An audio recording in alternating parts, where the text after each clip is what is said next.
Vamos abrir no Evangelho de João, primeiramente o capítulo 3. Queria ler sobre duas pessoas que têm um encontro com esse homem, o Senhor Jesus. Primeiro, em capítulo 3, versículo 1, nós vamos ver desse Nicodemos. E havia entre os fariseus um homem chamado Nicodemos, príncipe dos judeus. Este foi ter com Jesus, de noite com Jesus, e disse-lhe: Rabi, bem sabemos que és mestre, vindo de Deus, porque ninguém pode fazer esses sinais que tu fazes, se Deus não for com ele. Jesus respondeu e disse-lhe: na verdade te digo que aquele que não nascer de novo não pode ver o reino de Deus. Disse-lhe Nicodemos: como pode um homem nascer sendo velho? Porventura pode tornar a entrar no ventre de sua mãe e nascer? Jesus respondeu: na verdade te digo que aquele que não nascer da água e do Espírito não pode entrar no reino de Deus. O que é nascido da carne é carne, o que é nascido do Espírito é Espírito. Não te maravilhes de ter dito: necessário vos é nascer de novo. O vento assopra onde quer e ouves a sua voz, mas não sabes de onde vem, nem para onde vai. Assim é todo aquele que é nascido do Espírito. Nicodemos respondeu e disse-lhe: como pode ser isso? Jesus respondeu e disse-lhe: tu és mestre de Israel e não sabes isto? Na verdade te digo que nós dizemos o que sabemos e testificamos o que vimos, e não aceitais o nosso testemunho. Se vos falei de coisas terrestres e não crestes, como crereis se vos falar das celestiais? Ora, ninguém subiu ao céu, senão o que desceu do céu, o Filho do Homem, que está no céu. E como Moisés levantou a serpente no deserto, assim importa que o Filho do Homem seja levantado, para que todo o que nele crê não pereça, mas tenha a vida eterna. Porque Deus amou o mundo de tal maneira que deu seu Filho unigênito, para que todo o que nele crê não pereça, mas tenha a vida eterna.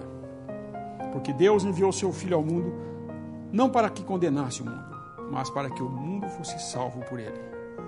Quem crê nele não é condenado, mas quem não crê já está condenado, porquanto não crê no nome do unigênito Filho de Deus. Capítulo 4, versículo 4. E era necessário passar por Samaria. Foi, pois, a uma cidade de Samaria chamada Sicar, junto da herdade que Jacó tinha dado a seu filho José. E estava ali a fonte de Jacó, Jesus, pois, cansado do caminho, assentou-se assim junto da fonte. Era isso quase a hora sexta. Veio uma mulher de Samaria tirar água. Disse-lhe Jesus: dá-me de beber, porque os seus discípulos tinham ido até a cidade comprar comida. Disse-lhe, pois, a mulher samaritana: como sendo tu judeu me pedes de beber a mim, que sou mulher samaritana? Porque os judeus não se comunicam com os samaritanos.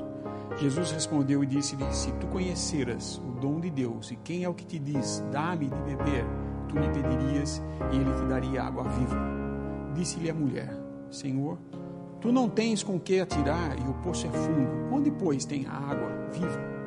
És tu maior do que nosso pai Jacó, que nos deu o poço, bebendo ele próprio dele, os seus filhos e o seu gado? Jesus respondeu e disse-lhe: qualquer que beber desta água tornará a ter sede, mas aquele que beber da água que eu lhe der nunca terá sede, porque a água que eu lhe der se fará nele uma fonte d'água que salte para a vida eterna. Disse-lhe a mulher: Senhor, dá-me dessa água, para que não mais tenha sede e não venha aqui tirá-la. Disse-lhe Jesus: vai, chama teu marido e vem cá. A mulher respondeu e disse: não tenho marido. Disse-lhe Jesus: disseste bem, não tenho marido, porque tiveste 5 maridos e o que agora tens não é teu marido. Isso disseste com verdade. Disse-lhe a mulher: Senhor, vejo que és profeta. Nossos pais adoraram neste monte, e vós dizeis que é em Jerusalém o lugar onde se deve adorar. Disse-lhe Jesus: mulher, crê-me que a hora vem, em que nem neste monte, nem em Jerusalém adorareis o Pai. Vós adorais o que não sabeis, nós adoramos o que sabemos, porque a salvação vem dos judeus. Mas a hora vem, e agora é, em que os verdadeiros adoradores adorarão o Pai em espírito e em verdade, porque o Pai procura tais que assim o adorem. Deus é espírito e importa que os que o adorem em espírito e em verdade. A mulher disse-lhe: eu sei que o Messias, que se chama o Cristo, vem. Quando ele vier, nos anunciará tudo. Jesus disse-lhe: eu o sou, eu que falo contigo. Nisto, Vieram os seus discípulos e maravilharam-se de que estivesse falando com uma mulher. Todavia, nenhum lhe disse: que perguntas ou por que falas com ela? Deixou, pois, a mulher seu cântaro e foi à cidade e disse àqueles homens: vinde, vede um homem que me disse tudo quanto tenho feito. Porventura não é este o Cristo? Saíram, pois, da cidade e foram ter com ele. Há um contraste aqui entre essas duas pessoas. Nós vemos que Deus não tem respostas estereotipadas. Ele não responde a mesma coisa para todo mundo. Porque o contraste aqui é bem evidente. Nós vemos um homem, Nicodemos, príncipe dos judeus, um fariseu, que se achega à noitinha, escondido. Porque ele diz aqui que ele chegou à noite. Porque, sendo fariseu e príncipe dos judeus, ele, a chegar ao Senhor Jesus e reconhecer ele como um mestre, era uma coisa até difícil para ele. E tem mais um problema aqui, é que esse Nicodemos, ao se aproximar desse homem, ele estaria comprometendo a sua posição. Porque como príncipe dos judeus, ele podia ter a sua reputação manchada de estar conversando com esse homem que os fariseus criticavam e diziam: ele come com prostitutas, ele vai na casa de publicanos. E com a sua justiça própria que eles tinham, ele facilmente poderia ser manchado na sua reputação de estar com esse homem, conversando com esse homem. Mas ele toma o risco e vai. Ele se arrisca, apesar de ir à noitinha, na calada da noite, como diz, vai escondidinho, que eu creio aqui, que esse sentido de à noite é porque ele vai para não ser visto com ele. E a resposta que o Senhor Jesus dá para ele é uma resposta que nós vamos ver aqui, não tem nada a ver de evangelho. Se alguém aqui pensa que necessário vos é nascer de novo é o evangelho, considere que não é. Qualquer coisa que fale necessário fazer alguma coisa, isso não é evangelho. Porque o evangelho é graça de Deus alcançando o homem. Jamais é alguma coisa que o homem necessite fazer para conseguir. E por que o Senhor Jesus fecha a porta diante da face desse homem assim? Um fariseu, nós vemos na parábola em Lucas 17, que o fariseu estava em pé, orando e falando, levantando os olhos para os céus, falava: Senhor, eu dou graças porque eu não sou como esses pecadores que andam por aí, eu jejuo 2 vezes por semana, eu dou esmolas. Ele era um homem justo perante Deus. É ao passo que o publicano, de longe, nem ousava levantar a cabeça e batia no peito e fala: Senhor, tem misericórdia de mim porque eu sou um pecador. E o Senhor fala nessa parábola: qual dos dois saiu de lá justificado? Não foi o fariseu. Com toda a sua justiça própria, que ele queria se achegar a Deus, ele estava fazendo exatamente o que toda a raça humana quer fazer. Ela quer fazer alguma coisa para ser aceitada por Deus, para que Deus a aceite. Isso é o que a religião ensina. Você tem que fazer alguma coisa para chegar até Deus.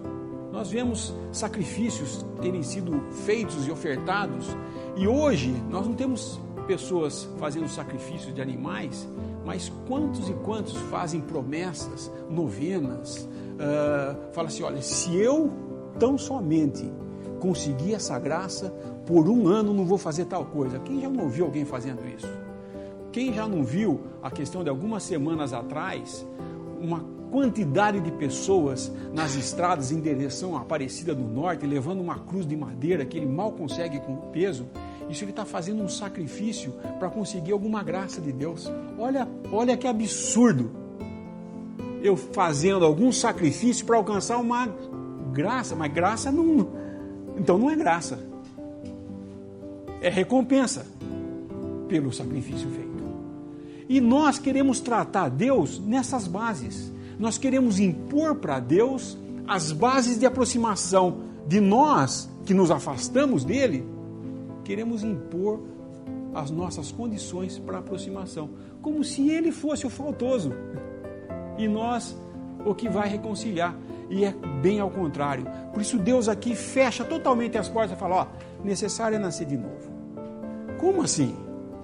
E aquele que é o mestre, diz aqui que era príncipe dos judeus, que era para ser mestre, o senhor fala assim, sendo mestre, não sabia essas coisas básicas. Ninguém vai entrar no reino do céu se não nascer de novo. Mas como é que pode nascer de novo? Vai voltar no ventre da mãe? Ele só pensa nas coisas terrenas e naturais. Ele não consegue entender além disso. Esse é o homem religioso que quer se apresentar a Deus para ser aceito por Deus por aquilo que faz. E, vez por outra, encontramos pessoas que se dizem ateus porque fizeram esse sacrifício e não foram aceitos. E aí fala, Deus não quer saber de mim. E aí bota a culpa em Deus. Ora, você quer se aproximar de Deus nos seus termos e quando eles não são aceitos, você se vira contra Deus? Como pode ser isso? Então ele está falando aqui claramente para o fariseu, necessário vos é nascido. Ou seja, a aproximação a Deus não depende de você. Por que ele está falando isso? Por que eu posso dizer que o senhor estava falando isso? Qual daqui de vocês teve participação no nascimento próprio? Qual vocês aqui decidiram nascer? Qual de vocês aqui? Teve alguém aqui que falou, olha, eu nasci por esforço próprio. Eu me fecundei ali, eu fiquei 9 meses ali e eu nasci. Sem minha mãe eu teria nascido também. Ninguém. Ninguém aqui nasce porque quer nascer. Assim, o reino dos céus não é a vontade do homem de entrar nele. É um ato divino. Vem da parte de Deus para com o homem. Necessário é nascer de novo, não está dizendo de salvação. Está dizendo que é a base para um homem entrar nos céus. E isso é que então entra aí o Evangelho. Deus mesmo enviou seu Filho para ele, sim, através da palavra e do Espírito Santo, comunicar a vida, para que você tenha entrada no reino dos céus. Ouvir o Evangelho da sua salvação. Nós só podemos ouvir o Evangelho quando estamos vivos.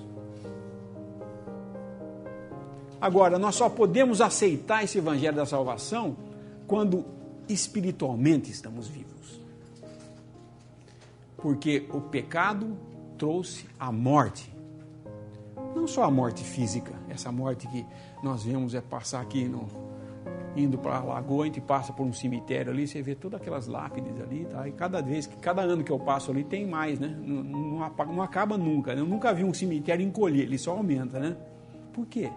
Isso é a morte física. Mas existe uma morte que entrou no mundo pelo pecado do homem, que é o homem separado de Deus por causa desse pecado. E todos pecaram. Não há exceção.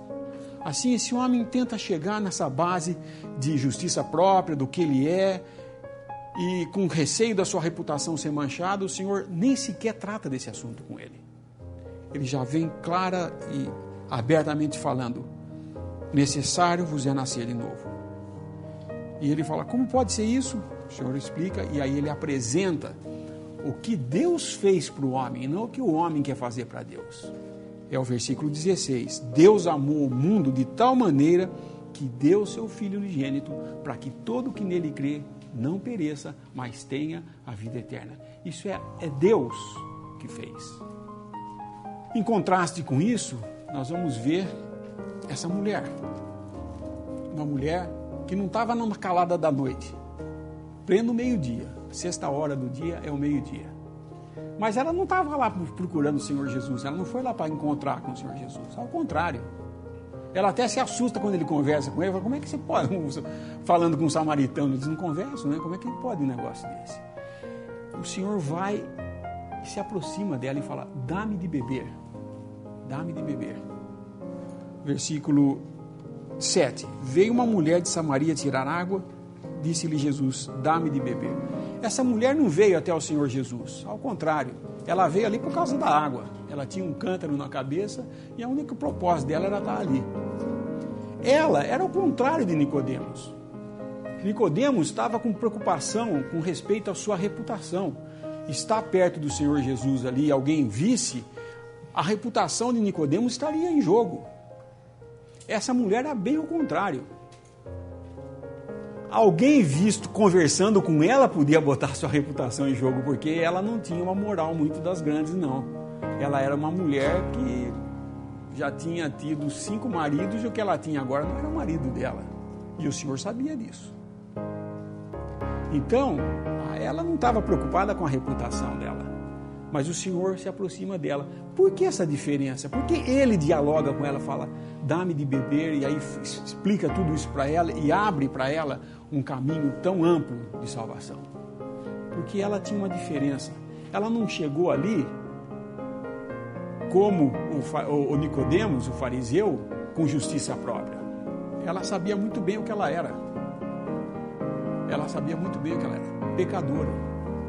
E nessa base, o Senhor busca. O Senhor Jesus veio buscar e salvar pecadores. Ele não veio buscar e salvar justos, honestos, homens de boa moral. Não é. O Senhor Jesus veio salvar pecadores. E aqui começa todo o Evangelho. Se você se acha uma pessoa justa, merecedora da atenção de Deus e da vida eterna, Cristo não é para você. Não é para você. Ele não veio buscar e curar pessoas saudáveis. Ele veio curar doentes. Doentes. Agora, alguém aqui pode dizer, mas eu não sou assim como muitos aí, né? Eu não roubo, não mato. Eu tenho minhas falhazinhas, mas são pequenas, viu? Pequenininhas. Não sou igual ao meu vizinho que, nossa, aquele lá vai arder no inferno se Deus não salvar ele. Espera um pouco. Baseado no que você fala isso? Em seus próprios conceitos do que Deus aceita e não aceita? O que Deus fala de você? Esse que é o ponto principal. O que Deus fala de você? Ou de nós todos? Todos pecaram. Todos pecaram. Não há um justo sequer. Não há nenhum que busque a Deus. Todos se extraviaram. Todos, sem exceção. O fariseu necessita tanto a salvação como essa mulher samaritana. Nicodemos precisava de salvação tanto quanto a mulher samaritana. E ele está pronto para salvar ambos. Acontece é que depende de como você quer se aproximar dele. Na base da mulher fala, Senhor, dá-me dessa água que eu quero. Ou vai falar assim, espera um pouco, eu sou justo, honesto, não sou como aqueles pecadores ou aquela mulher samaritana, não, eu sou um fariseu. É nessa base que vai chegar, as portas vão se fechar dentro de você, porque você está querendo se aproximar de Deus nas suas bases, com as suas prerrogativas, e isso não funciona, porque o Senhor Jesus veio aqui na terra para morrer por nós pecadores. Se algum de nós aqui pudesse ser salvo por seus próprios méritos, não havia necessidade de ele morrer. Se o homem pudesse se salvar, ele não precisava de um salvador. Alguém aqui já viu o salva-vidas pular no mar, ir lá e tirar um cara que está no raso brincando com o baldinho, falando, você está se afogando? Eu não estou. Mas a partir do momento que ele vê alguém lá se batendo e com sinais de que está se afogando, ele vai correndo lá salvar. E eu jamais vi um que a hora que o salva-vidas chegou lá, ele não agradeceu e quase afogou o salva-vidas no desespero de sair daquele problema. Porque o homem que não acha que é perdido, que está em problemas, ele não acha que precisa ser salvo. Assim, ponto de partida para o Evangelho é: somos pecadores. Enquanto o homem não chegar nesse ponto em que ele não está tentando se levantar, ele não está tentando se apresentar a Deus, ele está falando, tem misericórdia de mim porque eu sou incapaz, eu sou totalmente inútil, um pecador perdido, longe de Deus e preciso de salvação. Aí Deus está pronto para salvar. Porque Ele veio para salvar mesmo, Ele quer salvar. Entendam uma coisa, Deus está mais pronto para salvar o homem do que o homem está pronto para ser salvo por Deus. Porque Deus enviou o seu único filho para morrer por cada um de nós. Então, é para nós vermos qual é a minha situação perante os olhos de Deus. Como homem, como eu me encontro perante Deus? Deus é bem claro em falar. Todos se extraviaram, todos pecaram. E em Romanos fala que por um homem entrou o pecado no mundo e o pecado passou a todos e por isso todos morreram, todos pecaram. Não há exceção a essa regra, porque é uma questão lógica, não há exceção. Se os nossos ancestrais, é só ir para trás, isso nem a ciência hoje nega mais, que a ciência às vezes gosta de negar essas verdades, mas se eu começar a ir para trás, então eu vou, meus pais tiveram meus avós, bisavós, e eu vou para trás no negócio, infalivelmente eu vou ter que chegar num casal, um homem e uma mulher, que foram os primeiros. Esses primeiros, Adão e Eva, caíram em pecado. Com isso, entrou o pecado no mundo. O que significa dizer isso? Não é que porque eles pecaram, então agora o pecado é uma coisa que provavelmente vai passar geneticamente para... Não. É o pecado. Porque existe o pecado e os pecados. O pecado é aquilo que entrou na criação de Deus por meio da desobediência de um só homem, Adão, e isso passou a todos. Ninguém pode pensar que uma criança recém-nascida é inocente e sem pecado, e quando ela faz a primeira malcriação ou desobediência, ela se torna um pecador. Não é isso. Um irmão em Limeira, ele tinha uma plantação, uma chácara, ele plantava laranja, né, um pé de laranjas. Então ele pegava, ele tinha a mudinha de laranja, e ele ia abrir aquela carreira e ia pondo as mudinhas assim. A gente passava na primeira semana, estava tudo umas coisinhas verdinhas. Falava, isso aqui é limão, isso aqui é laranja. Você olhava, era tudo igualzinho, não tinha diferença nenhuma. Como que ele sabia que ia dar aquilo lá? Ele não poderia jamais dizer, olha, isso aqui eu não sei o que vai ser, mas a hora que tiver o primeiro fruto, daí eu vou dizer o que é. Não, você já podia dizer sem o fruto, porque aquela árvore só vai dar laranja, não vai dar outra coisa. É a natureza dela. Assim, nós, todos nós, temos por herança de Adão a semente do pecado. Nascemos com essa natureza pecaminosa. E pecamos. Uns mais, outros menos, mas todos pecamos. E todos precisamos de ser salvos.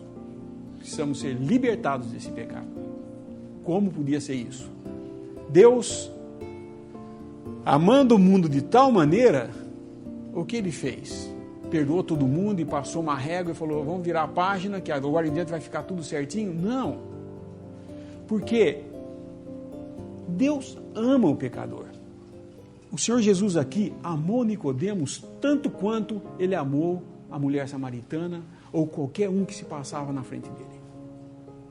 O amor de Deus é um amor por todos. E isso Ele demonstrou entregando o seu Filho. Se você se achega a Deus nesses termos, eu sou um pecador e preciso de salvação, a salvação está aí pronta para você, porque Cristo morreu por cada um de nós. O que nós precisamos fazer para ser salvo? O mundo o mundo religioso apresenta sempre uma lista de coisas, né? Nós estamos acostumados, todos nós passamos por, talvez muitos aqui já passaram por várias tendências e doutrinas e tudo mais. A gente sabe que a lista é bem variável, né? Alguns exigem batismo, outros exigem doações, a maioria exige doação hoje, né? Participação no negócio, né? Cada um exige um negócio, mas o que Deus exige de nós?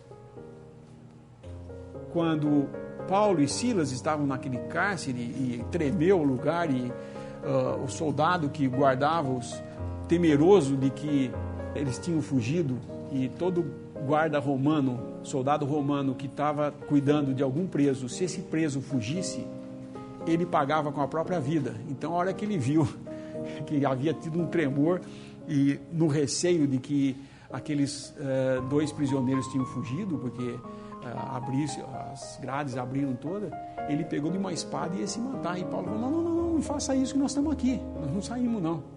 Ele falou: senhores, o que devo fazer para ser salvo?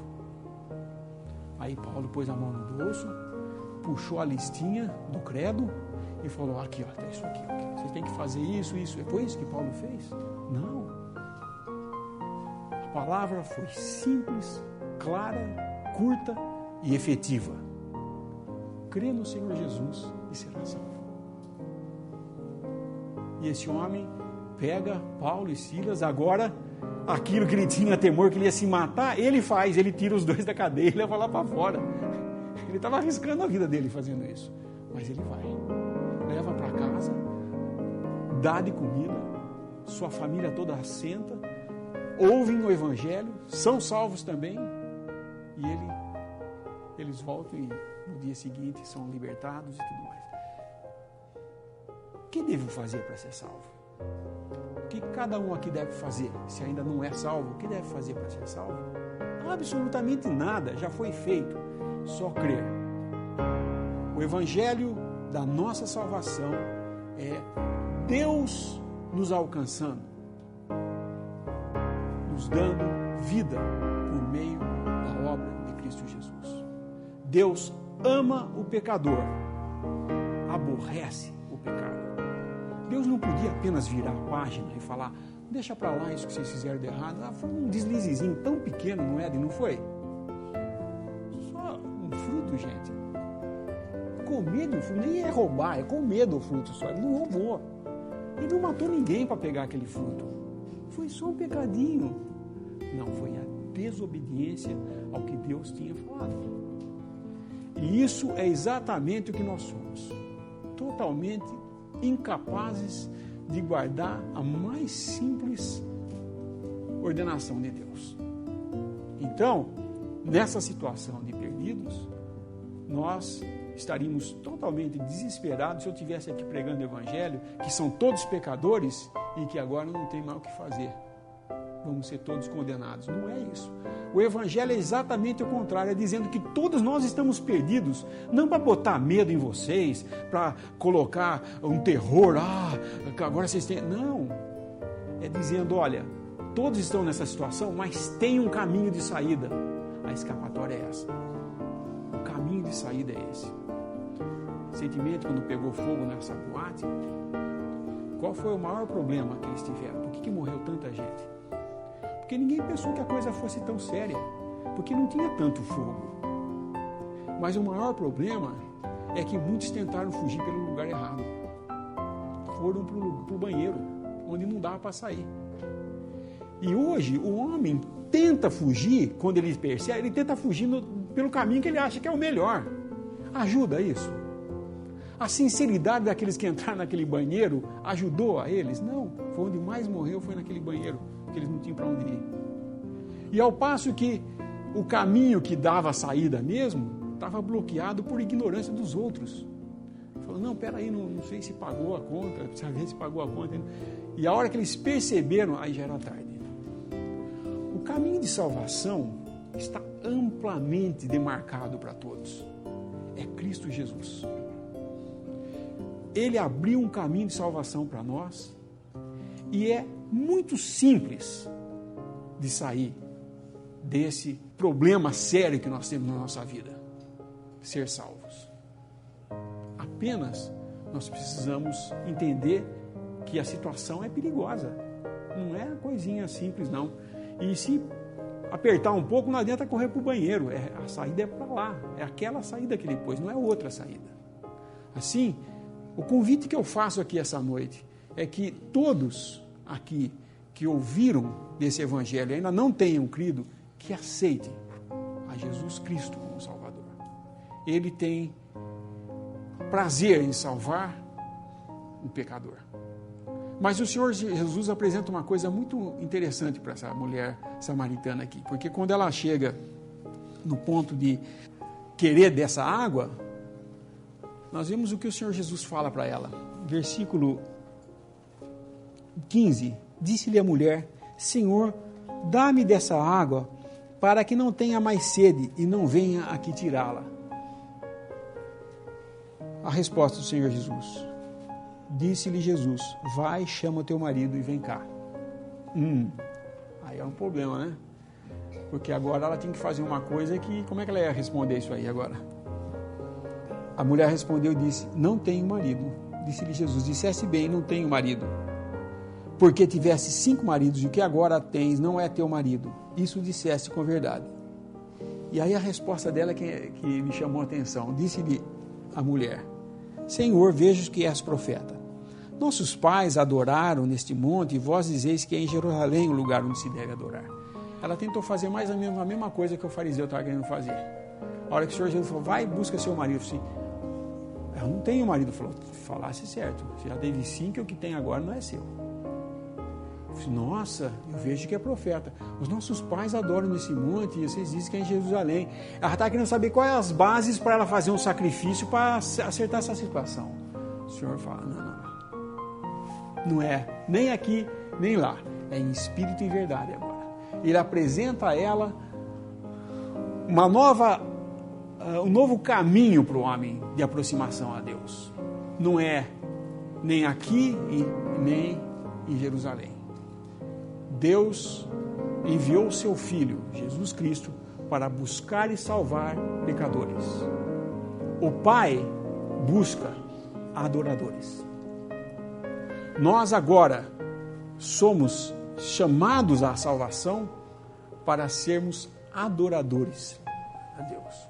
Ela só estava buscando não precisar mais ter o trabalho de ir no poço buscar água. Mas ele estava dando muito mais para ela. Não. Você vai adorar em espírito e verdade. Por que isso? Os judeus adoravam em verdade, porque eles tinham os oráculos de Deus, eles adoravam a Deus em verdade. Como o irmão estava falando hoje à tarde, a respeito da adoração do ritual judaico, né? Foi Deus mesmo que estabeleceu. Não tinha nada de errado, aquele sacerdote vestindo aquelas vestes, todo aquele ritual de incensário, tinha o propiciatório, tinha os pães da proposição, era uma coisa assim que era tudo um ritual mesmo, uma coisa bem assim pomposa, tudo de ouro e tudo mais. Porém, eles adoravam no nível terreno apenas. Mas Deus estava buscando agora adoradores que adorassem em espírito e verdade. Adorar em espírito a Deus é uma coisa que somente o crente pode fazer. Nenhum homem na face da terra pode adorar a Deus que não seja em espírito. O espírito, por meio do Espírito Santo. A adoração não é uma coisa que surge de um coração sincero. Adoração é de um coração grato por ter sido salvo. E só um salvo pode adorar a Deus em espírito e verdade. É isso que ele está falando aqui. E então, o convite que eu faço é que cada um aqui aceite esse Salvador. E se já aceitou, se regozije de ouvir novamente dessas boas novas e anuncie essas boas novas. Se precisar, para anunciar, até fale alguma coisa, que os irmãos vão entender isso. Nós achamos que pregar o Evangelho é ficar fazendo isso que eu estou fazendo aqui, ficar falando do Evangelho. Quem melhor prega o Evangelho são as nossas vidas. Nós pensamos que pregar o Evangelho é pegar a Bíblia e ir lá para a Rússia, para a China, para o Japão, ou na praça pública e ficar gritando: "Uau, o fim do mundo está chegando". A quantidade de pessoas que já falaram isso para mim, eu creio que para muitos de vocês, o que você tem de diferente? Ele percebe no seu andar, no seu dia a dia, que tem alguma coisa diferente com você. Isso é pregar o Evangelho. Você pode daí então abrir sua boca e falar: é porque eu sou cristão, eu creio que Jesus morreu e prego o Evangelho para ele. O nosso andar fala muito mais do que todas as palavras faladas a respeito do Evangelho.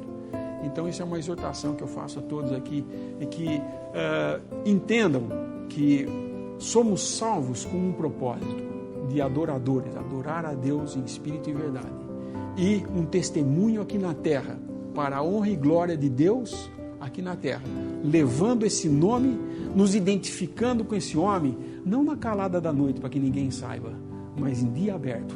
Nós somos a luz para eles. Nós não vamos esconder do mundo aquilo que nós somos, um astro brilhando aqui nas trevas para eles. Nós não podemos esconder, não dá para se esconder. Alguém já tentou esconder uma vela no sol do meio-dia? Eu não quero que ninguém veja o brilho dessa vela, vou botar lá no sol do meio-dia. Não adianta, ela está lá, entendeu? Na escuridão nós precisamos de luz, mas na luz nós só temos luz. E nós andamos em luz agora e servimos a Deus em luz e brilhamos nesse mundo como testemunho para Ele. Que isso possa ser para a honra e glória de Deus, e que esse Evangelho possa ser propagado mais e mais, porque vai chegar um dia em que essas portas da graça de Deus aberta a todos os homens estará fechada. Deus não vai anunciar o Evangelho eternamente. O Evangelho da graça, não. Vai haver um dia em que Ele vai encerrar isso. Hoje é o dia sobre modo excelente. Hoje é o dia da salvação. Não é amanhã, ou depois que eu resolver meus problemas financeiros, ou assim que eu arrumar um emprego, porque eu estou meio atribulado com o emprego, sabe? Então, nossa, quantas vezes eu ouvi isso? Eu pregava o Evangelho, a pessoa: só que eu tenho uns probleminhas na minha vida para resolver antes, aí eu vou me converter. Tá? Amanhã pode ser muito tarde. Amanhã pode ser muito tarde. Hoje, agora, já. Não estou dizendo que eu vou pedir para alguém vir aqui e falar: eu me converti agora. Não, isso não é nada disso. É apenas quando oramos aqui, você aceitar a esse Senhor e Salvador. Tanto os mais velhos como até as crianças que estão lá sentadas, ouvindo o Evangelho, devem crer e aceitar esse Evangelho. Porque são as boas novas de Deus. Deus mesmo anunciando que tem um caminho de salvação para todos. Cristo Jesus, que veio, derramou seu sangue para comprar para si um povo seu, zeloso de boas obras. Que o Senhor possa abençoar a sua palavra. Dá graças.